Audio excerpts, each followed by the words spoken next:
मंच पर विराजमान हमारे पूर्वजों को जोहार नमन करता हूं।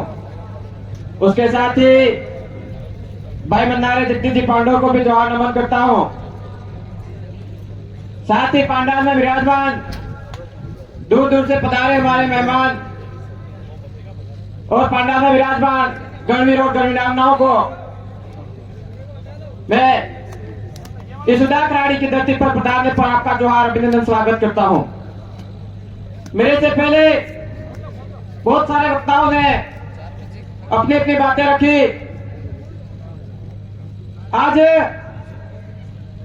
उदयपुर गांधी ग्राउंड में जो अनुसूचित क्षेत्र आरक्षण मोर्चा के बैनर तले जो कार्यक्रम होने जा रहा है, इस कार्यक्रम के लिए जितने भी जो वक्ता अपने बात रख रहे हैं, कहीं ना कहीं हमारे हक अधिकार की बात कर रहे हैं, हमारे आरक्षण की बात कर रहे हैं।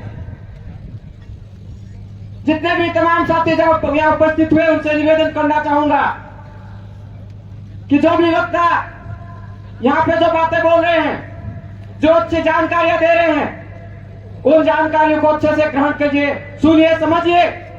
और जो भाई आपके यहाँ उपस्थित नहीं हुए उन भाइयों को घर जाके समझाइए, क्योंकि ये लड़ाई हमारे अकेले की लड़ाई नहीं है साथियों।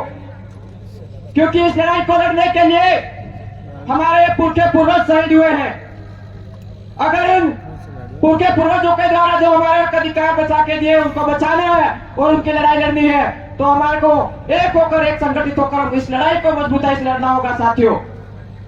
मैं इसी के साथ यह कहना चाहूंगा कि हमारे इस इलाके में उदयपुर के आसपास यूडीए के तहत और नगर पालिका के तहत जो जमीनें हड़पने का जो काम कर रहे हैं, जो हमारे इस इलाके में अनुच्छेद 243 जेसी के तहत अवैध है, फिर भी ये लोग हमारे आदिवासी भोले भाले भाई के पास जमीन हड़पने का काम कर रहे हैं। आज हम जहां देखे वहां जो हमारा जो ये जाड़ोल फ्लैशर का जो हाईवे बना है, उस हाईवे पे जमीनें हड़पने का काम आज जो गैर आदिवासी जो लोग हैं वो बखूबी से निभा रहे हैं साथियों। आज डैम बनाते हैं, डैम बनाने में भी आदिवासियों को विस्थापित किया जाता है। वन विभाग का एरिया बढ़ाया जाता है, फिर भी आदिवासी को विस्थापित किया जाता है।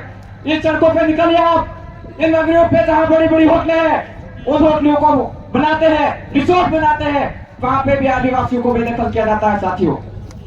इसलिए आप सभी भाइयों से निवेदन है कि इस लड़ाई में आप कंधे से कंधा मिला करके जो भाई लड़ाई लड़ रहे हैं, उन भाइयों का साथ सहयोग दीजिए। और हमें इस लड़ाई में अगर हमें जेल जाना पड़े, जेल जाने के लिए भी तैयार रहना होगा साथियों। अगर गोली खानी पड़े, गोली खाने के लिए भी तैयार होगा, क्योंकि ये पुरखे हमारे ऐसे शहीद हुए हैं। इसलिए आप सभी से उम्मीद करता हूं कि इस लड़ाई को आप मजबूताई से लड़ोगे।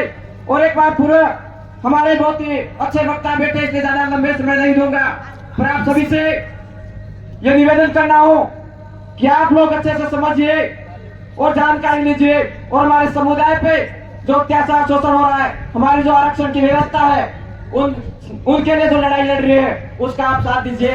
क्योंकि हमारे यहाँ बेरोजगार जो भाई है, हम लोग मेहनत मजदूरी करके पढ़ाई करते हैं और पढ़ाई करने के बाद हम बीएससी बीएड करते हैं, और उसमें भी हमारे लिए 35% और 40% का जो न्यूनतम जो बाध्यता है, उस बाध्यता को अगर हटा दी जाती है तो कहीं ना कहीं हमारे बच्चे आगे अच्छा नौकरी कर सकते हैं, आगे बढ़ सकते हैं। इसलिए हमारी लड़ाई बहुत ही लंबी लड़ाई है साथियों। इस लड़ाई को लड़ने के लिए आप आगे आओगे, इसी आशा और उम्मीद करता हूँ। और संचालक महोदय को बहुत धन्यवाद देता हूँ। आप लोगों ने हमें बोलने का मौका दिया, आप लोगों ने सुना, इसके लिए बहुत बहुत धन्यवाद। जय जोहार, जय संविधान, जय भारत, जय मिल प्रदेश। बहुत